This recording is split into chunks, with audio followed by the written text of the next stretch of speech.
कि धान से गेहूं से जब गोदाम सारे भर गए, पूछते हो पेड़ को इन पत्तियों ने क्या दिया। धान से गेहूं से जब गोदाम सारे भर गए, पूछते हो पेड़ को इन पत्तियों ने क्या दिया। इन फिजाओं में जरा सी जो रोशनी है हमसे है, देश को इन लाल नीली बत्तियों ने क्या दिया। वेंडर जोन बनाने की बात हो, टीवीसी कमेटियां गठित करने की बात हो, फुटपाथ के लोगों को अधिकार देने की बात हो, रोजगार देने की बात हो, कहीं नहीं हो रहा। जहां मन में आता है बुलडोजर चला के उखाड़ दिया। ये तो वैसे ही सब बुलडोजर वाले लोग हैं, जहां मन होता है गरीब आदमी को बुलडोजर चलाया, उजाड़ के फेंक दिया। अब तो कोरोना की उस महामारी को अगर हम याद कर ले तो पता चल जाएगा कि देश के श्रमिकों के साथ इस देश की सरकार का क्या व्यवहार था। वो भूखे मजदूर मान्यवर पैदल ट्रेन की पटरियों पे चलते चले जा रहे थे, थक गए तो अपने घर से जो खाना बना के निकले थे उसको पटरी पर बैठ के खाने लगे, और थक गए तो खाने के बाद उसी पटरी पर नींद आ गई, उन्हें पता नहीं चला ट्रेन ने उनको कुचलकर मार दिया। माननीय श्री संजय सिंह जी, आपके पास कुल 4 मिनट है, 4 मिनट। जैसे सबका बढ़ा है मान्यवर, थोड़ा नहीं, सभी का खत्म। धन्यवाद मान्यवर, आपने इस महत्वपूर्ण संशोधन पे मुझे अपनी बात कहने का मौका दिया। मान्यवर, हमारे यहां अवधि के कवि हुए यमुना प्रसाद उपाध्याय जी, उनकी लाइन थी कि धान से गेहूं से जब गोदाम सारे भर गए, पूछते हो पेड़ को इन पत्तियों ने क्या दिया। धान से गेहूं से जब गोदाम सारे भर गए, पूछते हो पेड़ को इन पत्तियों ने क्या दिया। इन फिजाओं में जरा सी जो रोशनी है हमसे है, देश को इन लाल नीली बत्तियों ने क्या दिया। इस देश का श्रमिक, इस देश का लेबर मान्यवर, जो मेहनत से मजदूरी से बड़ी बड़ी इमारतें खड़ी करता है, हमारे आपके घर भी खड़े करता है, खेत में भी मजदूरी करके पसीना बहाता है, बड़े बड़े एम्प्लॉयर के यहां, बड़े बड़े उद्योगपतियों के यहां नौकरी करता है, अपने श्रम से इस देश को बनाने का, संवारने का, सजाने का काम करता है।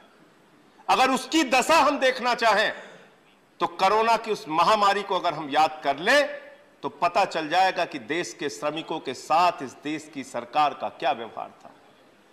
वो भूखे मजदूर मान्यवर पैदल ट्रेन की पटरियों पे चलते चले जा रहे थे, थक गए तो अपने घर से जो खाना बना के निकले थे उसको पटरी पर बैठ के खाने लगे, और थक गए तो खाने के बाद उसी पटरी पर नींद आ गई, उन्हें पता नहीं चला ट्रेन ने उनको कुचलकर मार दिया। यह इस देश के मजदूरों की हालत है मान्यवर।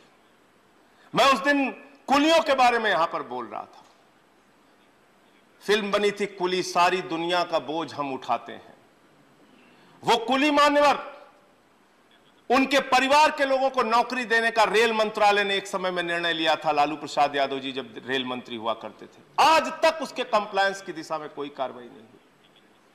मैंने खुद मान्यवर असंगठित क्षेत्र के मजदूरों के साथ काम किया, 16 साल तक रिक्शे वालों के बीच में काम किया, ऑटो वालों के बीच में काम किया, 16 साल तक हॉकर्स के बीच में काम किया। सर, दिन भर बड़ी मेहनत से अपनी दुकान को सजाते हैं, बड़ी मेहनत से धूप में, गर्मी में, बारिश में फल बेच के, सब्जियां बेच के वो पैसे कमाते हैं। डंडे मार के पुलिस वाला उनसे उनकी कमाई में हिस्सा बांटने आ जाता है। ये देश के इस देश के मजदूरों की हालत है। और मैं तो तारीफ करूंगा स्वर्गीय अटल बिहारी वाजपेयी जी के, उन्होंने नेशनल फेरी पॉलिसी इस देश के अंदर लागू की थी 2004 में, और बाद में कांग्रेस की सरकार ने एक एक्ट लागू किया, एक एक्ट बनाया इस देश में। इस देश के असंगठित क्षेत्र में और खास तौर से पटरी गुमटी पर काम करने वाले, रेडी पटरी पे काम करने वाले करोड़ों लोगों के हक में, करोड़ों मजदूरों के हक में एक फैसला लिया, जिसमें वेंडर्स के लिए एक्ट बनाया गया मान्यवर।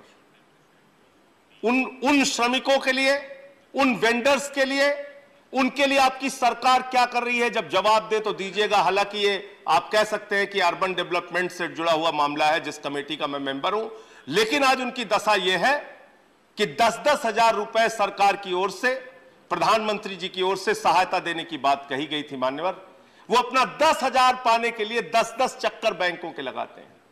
250 का शपथ दो, 100 रुपए का शपथ दो, 500 रुपए का शपथ दो, ये फॉर्मेलिटी पूरी करो, वो फॉर्मेलिटी पूरी करो। ये आपका नजरिया है गरीब आदमी के प्रति। और ये पूरे आपके बदलाव को आप पढ़ेंगे, कानून को आप पढ़ेंगे तो सीधा सीधा एम्प्लॉयर के पक्ष में, एम्प्लॉयज के पक्ष में नहीं है, श्रमिकों के पक्ष में नहीं है, उद्योगपतियों के पक्ष में है, बड़े बड़े घरानों के पक्ष में है। ये श्रमिकों के शोषण की एक नई कहानी लिखेगा ये कानून। कंक्लूड इसलिए मैं खत्म कर रहा हूं सर। इसलिए मान्यवर, मैं आपके माध्यम से यह अनुरोध करना चाहता हूं, बहुत अच्छी और बड़ी जिम्मेदारी, और मैं आदरणीय भूपेंद्र यादव जी को एक अच्छे मंत्री के तौर पे मानता हूं, एक संवेदनशील व्यक्ति के तौर पे मानता हूं। उनके प्रति अपनी संवेदना दिखाइए, उनके हित में काम कीजिए, जिससे उनके शोषण की जो कहानी है उसको रोकी जा सके। मैं वेंडर एक्ट के बारे में बात कर रहा था सर। कहीं भी इस देश में वेंडर जोन बनाने की बात हो, टीवीसी कमेटियां गठित करने की बात हो, फुटपाथ के लोगों को अधिकार देने की बात हो, रोजगार देने की बात हो, कहीं नहीं हो रहा। जहां मन में आता है बुलडोजर चला के उखाड़ दिया। ये तो वैसे ही सब बुलडोजर वाले लोग हैं। जहां मन होता है गरीब आदमी को बुलडोजर चलाया, उजाड़ के फेंक दिया। अभी एक दृश्य नोएडा का सर आप लोगों ने देखा होगा, रो रहा था एक गन्ने के दुकान का आदमी। तो मैं इसलिए कहना चाहता हूं मान्यवर कि जब आप एक बड़े तबके के लिए, करोड़ों लोगों के लिए कानून बनाने जा रहे हैं या उसमें कोई संशोधन करने जा रहे हैं, तो कम से कम उनके हितों को सर्वोपरि रखिए। वो चाहे रिक्शे वाला हो, चाहे ऑटो वाला हो, चाहे वेंडर हो, चाहे रेडी पटरी पे दुकान लगाने वाला हो, उसके हितों की रक्षा करने का काम कीजिए, उसके हितों को सुरक्षित करने का काम कीजिए। बहुत बहुत धन्यवाद, आपने इस बिल पर मुझे अपनी बात